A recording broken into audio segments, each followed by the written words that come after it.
I was standing by my father's casket when my phone buzzed. I almost ignored it, but something about the vibration wouldn't stop. It was from my boss, Nathan. I stepped outside the chapel, expecting condolences. Instead, his voice was cold. "Since you're missing the client presentation, I'll have to let you go. HR will send the paperwork." Then the line went dead. I just stood there, staring at the screen, surrounded by the sound of rain and church bells. Fired. During my father's funeral. The words didn't make sense at first. I looked back through the chapel doors at my father's face, peaceful and still. 10 years of loyalty meant nothing. My grief turned into something else, something heavier. I walked back inside, sat beside my mother, and held her hand. But my mind was already somewhere else, calculating, remembering everything Nathan had ever said to me. Every promise. Every lie. I didn't cry right away. Grief and rage don't always come in order. But later that night, sitting at my kitchen table, still in black, I opened my work laptop to grab my portfolio. Access denied. Locked out. They'd already removed my name from the system. 10 years of work erased with one email. My father used to say, "When people show you what power means to them, remember it." That night, I understood exactly what he meant. I pulled up my personal email and started searching for anything I'd sent myself over the years. Reports, strategies, project notes. I had more than I thought. Nathan didn't know that I'd always kept copies, not because I didn't trust the company, but because I'd learned early that systems crash and people forget. Now those files felt like weapons. I closed the laptop and stared at the wall. Somewhere in the city, Nathan was probably celebrating his decision, confident I'd disappear quietly. The next morning, I expected at least one call from someone on the team. None came. I found out through LinkedIn that they'd replaced me with Nathan's college friend, someone who'd barely lasted 6 months in his last role. They called it a strategic restructuring. Translation. I was disposable. I closed the app, shut my laptop, and made myself a promise. I wouldn't get even. I'd get better. My father's memorial service was still days away, and already I felt like a ghost in my own life. Friends texted awkward condolences mixed with confusion about my sudden departure from work. I didn't explain. What was there to say? That my boss fired me while I was mourning? That loyalty was just a word people used until it became inconvenient? I spent the next week in silence, moving through rituals I barely remembered. Flowers. Guests. Empty words. All of it felt distant, like I was watching myself from outside my body. For weeks, I drowned in silence. No job. No direction. Just the echo of my father's last words before he died. Keep your dignity, even when they don't deserve yours. I repeated it like a prayer. Then one morning, I saw an ad for a small consulting firm looking for someone to lead client operations. The salary was half of what I'd earned before, but the freedom was intoxicating. I applied that same day. The interview was casual, almost too casual. No corporate jargon. No fake enthusiasm. Just two people talking about work like it mattered. They asked me why I left my last job. I paused, then said simply, they didn't value what I brought. The interviewer nodded like she understood. A week later, they offered me the position. I accepted before I even finished reading the email. It felt like breathing again after being underwater too long. Small victories, I told myself. This was the first one. The new company was scrappy, real, human. No politics, no glass offices, just work. The kind that reminded me why I started in this field. Within months, I was managing clients twice our size, fixing systems no one else could. Word spread. People liked working with me because I didn't sell promises. I delivered results. One client told me I'd saved their entire quarter. Another sent a handwritten thank you note, something I hadn't seen in years. Slowly, the weight I'd been carrying began to lift. I wasn't just surviving anymore. I was building something better than what I'd lost. My boss at the new firm, Veronica, noticed my work ethic. "You operate like someone with something to prove," she said one afternoon. I smiled. "Maybe I do." She didn't push further, but I could tell she understood. People who've been burned before recognize each other. We don't talk about it. We just work harder. Then one afternoon, during a client strategy call, I saw a familiar name appear in the participants list. Northbridge Ventures, the same investor group that funded my old company. My stomach twisted. But when they joined, they didn't mention Nathan or the past. They just said, "We've heard good things about you." I smiled, steady and professional. "Let's make sure you keep hearing them." The call went smoothly. We discussed efficiency models, cost projections, timelines. I answered every question with precision, the kind of clarity that comes from years of experience. When the call ended, one of the partners stayed on the line. "We'd like to work with you directly on a few projects," he said. "Your reputation is better than most firms twice your size." I thanked him, keeping my voice even. But inside, something shifted. Northbridge had no idea they were talking to someone their own investment had thrown away. Not yet, anyway. A few months later, one of their partners asked me to audit a project their other investment, my old company, was struggling with. I froze for a moment. "The same company that fired me? We'll pay double your rate," the partner said. I took a slow breath. "Send the files," I said. My hands shook when I hung up, but inside, something clicked. This was it. The beginning of something bigger. That night, I couldn't sleep. I kept imagining walking back into that building, seeing Nathan's face when he realized I wasn't gone. But this wasn't about revenge. Not yet. This was about doing the work right, the way it should have been done from the start. When the files arrived the next morning, I opened them with steady hands. Financial reports, project timelines, client feedback. Everything looked polished on the surface. But I knew how to read between the lines. And what I saw didn't add up. The audit wasn't personal. Not yet. It was math, metrics, outcomes. But as I dug through their data, I started noticing something off. Project timelines edited, budgets inflated, names missing from credit sheets. I recognized my own work in their portfolio slides, rebranded under Nathan's name. They were literally selling my designs and strategies as his. That was the moment it became personal. I pulled up one slide deck I'd created 3 years ago for a major client pitch. Every graphic, every data point, every sentence was mine. But Nathan's name sat at the bottom as lead strategist. My name was nowhere. Erased. Like I'd never existed. I printed the slide, then pulled up my original file from my personal archives. The timestamps didn't lie. I'd created it 6 months before Nathan even joined the team. They'd stolen my work and called it innovation. Now I had proof. I documented everything. Carefully. Legally. Screenshots, reports, meeting notes. Every discrepancy painted the same picture. Nathan had been hiding incompetence behind my work, and now that I was gone, the cracks were showing. The investors wanted answers, and I had them, just not yet. I built a folder on my desktop labeled Northbridge Audit, Final. Inside were 23 documents, each one revealing a different layer of deception. Budget inflation. Falsified client testimonials. Projects credited to Nathan that I'd completed years before he arrived. I cross-referenced everything with dates, emails, and external records. It was airtight. Veronica walked past my desk one evening and paused. "You've been working late a lot," she said. "Everything okay?" I nodded. "Just making sure the work is perfect." She smiled. "That's why they hired you." When she left, I saved the final document and closed my laptop. The truth was ready. Now I just needed the right moment to deliver it. When they asked me to present my findings to the board, I kept my face neutral. Inside, my heart was pounding. I walked into the glass conference room 2 years after being fired. Same building, same smell of burnt coffee and cheap ego. But this time, I wasn't an employee. I was the consultant they couldn't afford to ignore.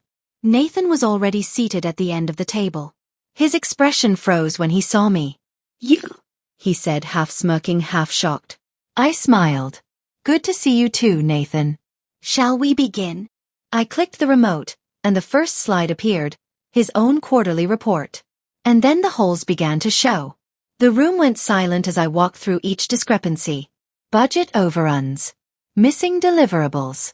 Client complaints that had been buried. Nathan's face turned red, then pale. One investor leaned forward. "Are you saying these numbers were falsified?" I met his eyes. I'm saying they were optimistic at best, deceptive at worst. Every number I revealed tightened the noose. Unexplained expenditures, falsified projections, client loss. The investors' faces hardened. You're saying this was hidden from us? One asked. Not by everyone, I replied calmly, eyes locked on Nathan. Just by the people who wanted to look successful, no matter the cost.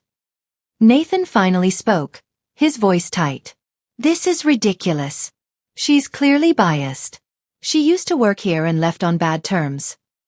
I didn't flinch. I was fired, I said quietly. During my father's funeral, actually.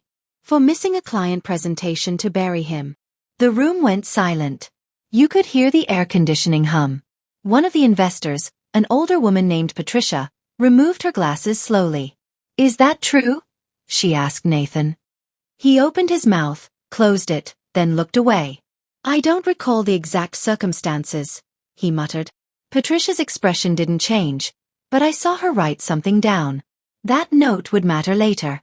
After the meeting, Nathan followed me out to the hallway. You think this makes you some kind of hero? He hissed. You're still nothing without this company. I turned to him. You're right, I said. But the difference is I know it. You still think you're untouchable. He stepped closer, voice low and venomous. You're making a mistake. These people won't believe you over me. I've built relationships here. I smiled faintly. Relationships built on my work. Nathan. And now they know it. I walked away before he could respond, my heels clicking against the marble floor. I didn't look back. Outside, the city air felt cold and clean. I stood on the sidewalk for a moment, letting my heartbeat slow. My phone buzzed. A text from Patricia. Thank you for your honesty. We'll be in touch. I exhaled slowly, tucked my phone away, and walked toward the subway. The first crack had appeared. Now I just had to wait for the foundation to crumble. Weeks passed. The investors ordered a full internal review. The results were worse than I'd even guessed. Misallocated funds, client complaints, staff turnover, all roads led to Nathan. I stayed quiet, professional, detached. Until one evening, I got a call. We'd like you to step in temporarily, the lead investor said. We need stability while we restructure. I looked out the window at the city lights and whispered, of course. The offer was formal by the next morning. Interim Chief Operating Officer. 6-month contract, with potential to extend. The salary was more than I'd ever made, but that wasn't what mattered. What mattered was walking back into that building, not as someone they discarded, but as someone they needed. I signed the contract in Veronica's office. She shook my hand. You earned this, she said. I nodded, but inside I was thinking about my father. About the rain. About the phone call that had shattered everything. This wasn't just a job. It was closure I didn't know I needed. Walking back into that office as acting COO was surreal. The same reception desk, same security guard who once wouldn't look me in the eye. Now, he nodded respectfully. The board had already informed staff of the change. Nathan had been dismissed for ethical violations. His replacement had arrived, me. I walked through the halls slowly, taking in faces I used to know. Some looked relieved. Others looked nervous. A few wouldn't meet my eyes at all. I didn't blame them. They'd watched me get erased and said nothing. Survival instinct runs deep in corporate culture. My new office was Nathan's old one. His nameplate was already gone, replaced with a temporary label. I stood in the doorway for a moment, remembering the last time I'd been here. He'd called me in to discuss priorities, which really meant reminding me who held power. Now the space was mine. I walked in, set my bag down, and opened the blinds. Sunlight poured in. It felt like a beginning. But the story didn't end there. During the internal review we discovered something else. Nathan hadn't just mishandled budgets. He'd been siphoning bonuses into a private account under another name. It was the final twist of arrogance. When the investors found out, they pressed charges. The man who fired me during my father's funeral would now face court hearings and headlines. I didn't feel triumphant when I heard the news. I felt tired. Patricia called me personally. I wanted you to hear it from me first, she said. We're moving forward with legal action. The evidence is overwhelming. I thanked her and hung up. Then I sat at my desk and stared at the wall. Nathan's downfall wasn't my doing. I'd just shown the truth. But somehow, it still felt heavy, like carrying someone else's mistakes. That evening, I called my mother. "Dad would be proud of you," she said softly. I wasn't sure. My father valued integrity, not revenge. But maybe this was both. Maybe sometimes justice looks like something you didn't plan but needed anyway. I didn't attend his hearing. I had no need to see him fall. Revenge had already done its job, but what I felt wasn't triumph. It was closure. I walked into my new office, placed my father's old silver ring beside my nameplate, and sat down. I'd rebuilt myself piece by piece. Not for vengeance, but for peace. The ring had been his daily reminder to stay grounded. "Silver bends but doesn't break," he used to say. I twisted it between my fingers, feeling the worn metal. He'd worn it for 30 years, through good jobs and bad ones, through raises and layoffs. It had survived everything. Just like I would. My assistant knocked softly. "The team is ready for the morning briefing," she said. I nodded, slipped the ring onto my thumb, and stood. There was work to do. Real work. The kind that built things instead of tearing them down. And for the first time in years, I felt ready for it. The first few months were rough. Some employees still loyal to Nathan tried to sabotage transitions. But instead of firing them, I promoted those willing to adapt and let the rest resign on their own. The message was clear. This wasn't the old regime. This was a company that valued merit, not manipulation. One senior manager, Trevor, had been particularly difficult. He questioned every decision, delayed projects, and whispered complaints in meetings. I called him into my office one afternoon. "You can stay and build something better," I said, "or you can leave with a recommendation. Your choice." He stared at me for a long moment. Then he nodded. "I'll stay." 2 months later, Trevor became one of my strongest allies. He'd been protecting himself under Nathan's chaos. Once he realized I valued honesty, he stopped hiding. It reminded me that most people aren't villains. They're just scared. And fear makes people do ugly things. My job was to build a place where fear didn't rule anymore. Then, out of nowhere, I got an anonymous email with files showing that one of the investors had also benefited from Nathan's fake projections. The betrayal hit hard. The same people who had claimed to seek justice had hidden their own sins. I didn't confront them right away. I just started planning my next move. The investor's name was Gerald Cho, a quiet man who rarely spoke in meetings but always voted in Nathan's favor. Now I knew why. He'd received kickbacks disguised as consulting fees. Small enough to avoid audits. Large enough to matter. I printed the documents and locked them in my desk. This wasn't something to rush. Gerald had power, connections, board influence. If I exposed him carelessly, he'd bury me before anyone asked questions. So I waited. I watched. I documented every inconsistency. And when the time came, I'd let the numbers speak, just like I had with Nathan. Patience had become my greatest weapon. Instead of exposing them directly, I built transparency systems, dashboards, open reporting, and a new board oversight process. Slowly, the guilty investor's power weakened. Eventually, he resigned quietly for personal reasons. It wasn't revenge. It was balance restored, one quiet correction at a time. Gerald's resignation came on a Tuesday morning. No drama. No press release. Just a brief email thanking the board for years of partnership. But I knew the truth. Patricia had quietly presented him with evidence during a private meeting. He could resign with dignity or face investigation. He chose dignity. I didn't celebrate. I didn't even mention it to my team. Some battles are won in silence. The important thing was that the system I'd built, transparent, accountable, honest, had made it impossible for people like Gerald to hide anymore. That was the real victory. Not his resignation, but the fact that the next person couldn't do what he did. We'd closed the loopholes. We'd rebuilt the foundation. And it felt like something my father would have been proud of. Months later, the company's stock climbed higher than ever. The same media that once ignored my firing now called me a turnaround visionary. I didn't care for titles. I just liked walking into work and knowing I'd built something real, from the ashes of betrayal. We landed 3 major clients in 1 quarter. Our employee retention rate hit an all-time high. People stopped leaving at 5 o'clock sharp and started staying because they wanted to, not because they had to. The culture had shifted. One afternoon, a junior analyst approached me nervously. "I just wanted to say thank you," she said. "I almost quit last year. But now I actually like coming to work." I smiled. "That's the goal." She nodded and walked away, and I felt something I hadn't felt in years. Pride. Not the shallow kind that comes from titles or praise, but the deep kind that comes from knowing you've made something better than you found it. My father used to call that, leaving the room cleaner than when you entered. I finally understood what he meant. Still, there was one more ghost left. Nathan sent me a handwritten letter from prison. It wasn't an apology. It was bitterness, laced with denial.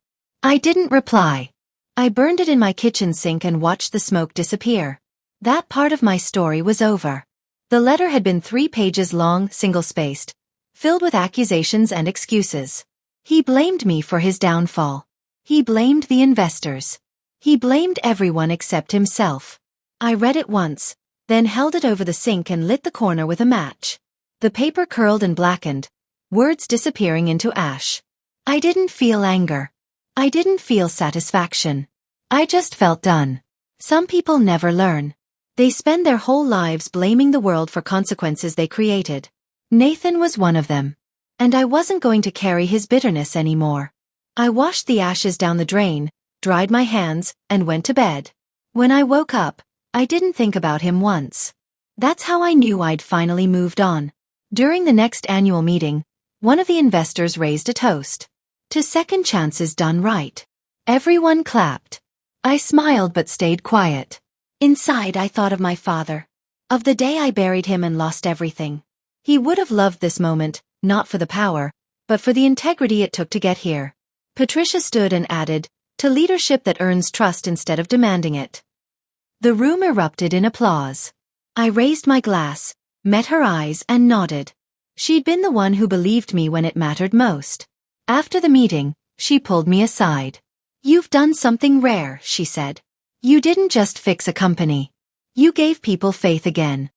I didn't know how to respond, so I just thanked her. But later, driving home through the city, I replayed her words. Faith. That was what my father had always carried, even in the hardest times. And somehow, I'd managed to pass it on. That felt bigger than any title or salary. That felt like legacy.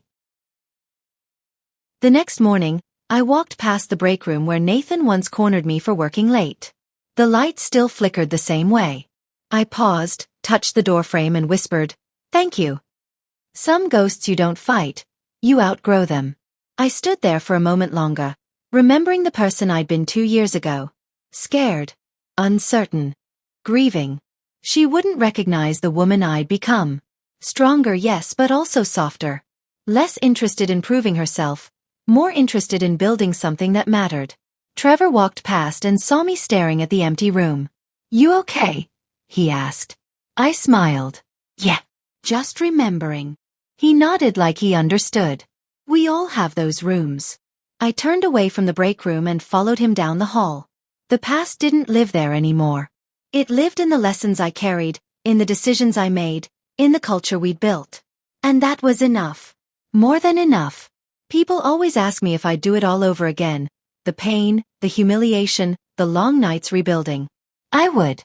Every second.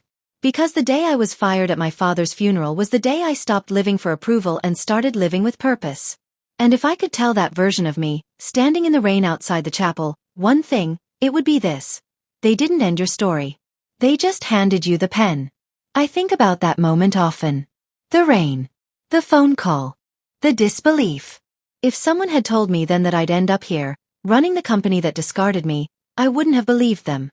But life doesn't follow the scripts we write. It follows the choices we make when everything falls apart. I chose to keep my father's dignity. I chose to rebuild instead of retreat. I chose to let the truth speak instead of shouting over lies. And somehow those choices led me here. To a place where I'm not just surviving, but thriving. Where I'm not just working, but leading. where I'm not just existing, but living with purpose. My father was right. You keep your dignity, even when they don't deserve yours. Because in the end, it's the only thing that's truly yours to keep. Now, when I sit in my office late at night, the city glowing below me, I don't think about revenge or justice. I think about the people who depend on this company. The employees who show up every day with hope. The clients who trust us. The future we're building together. That's what matters. Nathan's downfall was just noise. The real story was always about what came after. One evening, my mother called. "Your father visited me in a dream," she said softly. "He said to tell you he's proud." I felt my throat tighten. "I hope so," I whispered. "I know so," she replied. After we hung up, I pulled out the silver ring and held it to the light. It caught the glow from the desk lamp. Simple and enduring. I'd worn it every day since taking this job. It reminded me where I came from and who I wanted to be. Not perfect. Not untouchable. Just someone who tried to do right, even when it was hard. Especially when it was hard. I slipped the ring back on, shut down my computer, and walked out into the night. The story wasn't over. It never really is. But this chapter? This chapter was finally complete. True revenge is doing what others thought you couldn't do and even doing much better than their imagination.